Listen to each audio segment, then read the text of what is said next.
We live in a beautiful world that is full of places and spaces that are worth exploring. Hey! A strange stillness hung over the clearing. It was a perfect day. Sun shining through the canopy of the Amazon. Birds calling in the trees. In the distance, a machete rang out, hacking blows against the thick green undergrowth. Here in Verde, life was as tranquil as the day before and the day after. Just another village in the heart of the South American wilderness, except for one thing. Nobody lived there anymore. In 1923, Verde was a quiet settlement deep in the Bolivian Amazon. Its population, about 600 or so farmers and traders, mostly indigenous people from the nearby Madeira River, lived in a collection of huts and houses made from wood and thatched palm leaves. They eked out a living in the shadow of the Great Green Wall, raising cattle and growing coffee,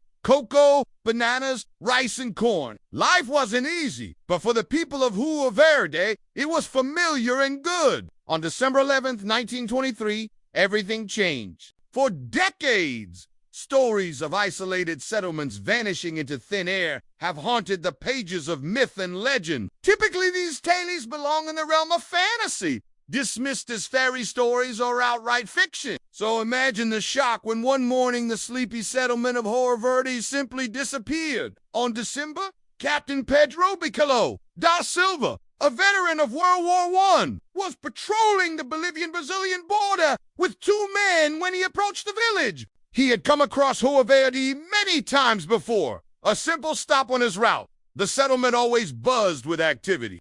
Villagers went about their daily routines, children played in the streets, and the sounds of life echoed through the trees. But on this day, the village was eerily silent. At first, the captain assumed the villagers were hiding from him. Border patrols were never welcome. But as he got closer, he saw that something was terribly wrong. He walked around the village, calling out, but there was no reply. Then he saw the first sign that sent chills down his spine. The half-eaten breakfast dishes left on tables as if the villagers had risen from their chairs and walked away. He looked inside the homes. Beds were unmade. Clothes lay about. Shoes were in the doorways. Everything was normal except for the eerie absence of people. It was as if the entire village had evacuated. Meals were left cooking on open fire pits. Chicken coops were open and foul, roamed the deserted streets. Fences were opened and animals were free to roam. Tools lay abandoned in the fields and workshops. Most disturbingly,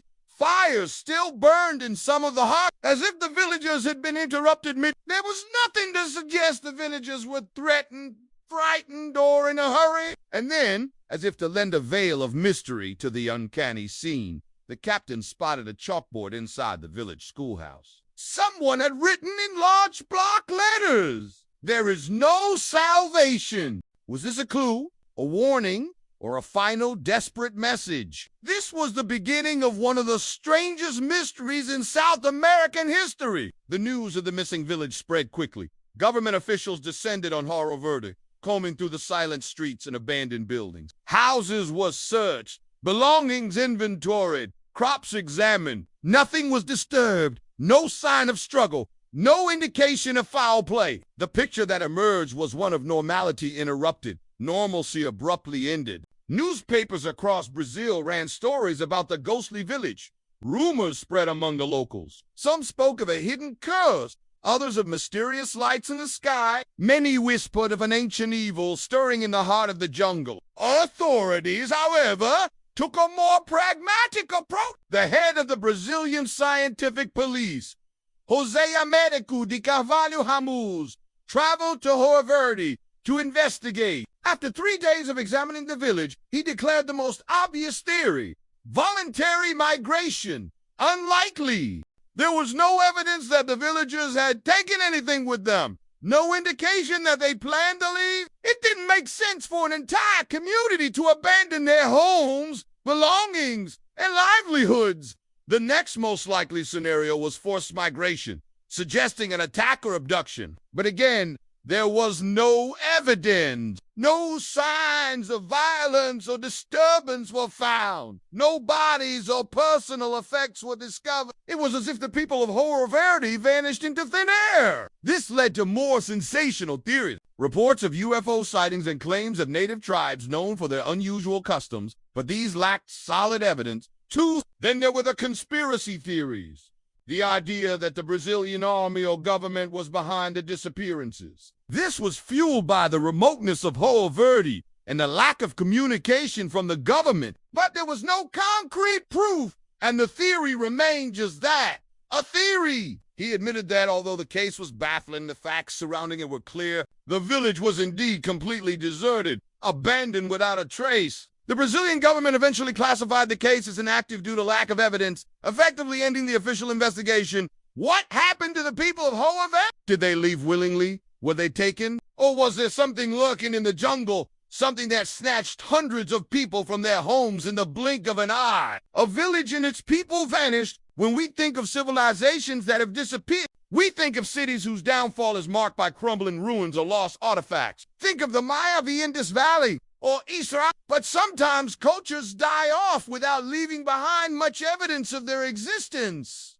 Unlike other lost cities, there isn't much physical evidence to hint at what might have happened. No abandoned tools, no skeletons, no signs of conflict or neglect. It's as though the village simply ceased to exist, which leads us to wonder, what would cause an entire community to vanish without a trace? In Hoer Verde's case, several factors made such a disappearance particularly puzzling. For one, the settlement wasn't located in an isolated or inhospitable area. It was situated along a well-trodden stretch of the Bolivian-Brazilian border, a spot frequented by travelers and traders. Second, the timing of the disappearance was equally perplexing. It occurred in the middle of the day, a time when people were typically in their fields or tending to their daily tasks. And finally, there was the complete absence of any logical explanation. There were no signs of violence, no indications of forced departure, no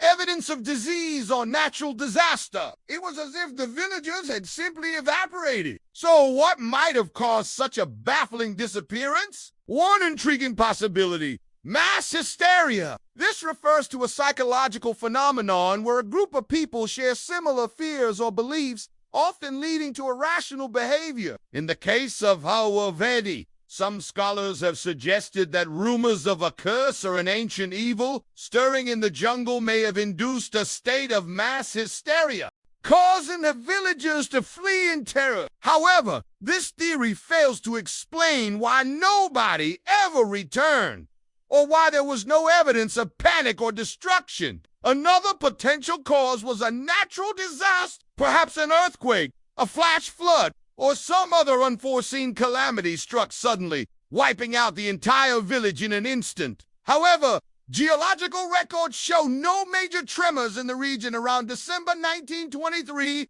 and there were no eyewitness accounts of a flood. Moreover, if a natural disaster did strike, it's unlikely that it would have left behind such a pristine scene. Then there's the theory that the villagers were taken or abducted, either voluntarily or forcibly.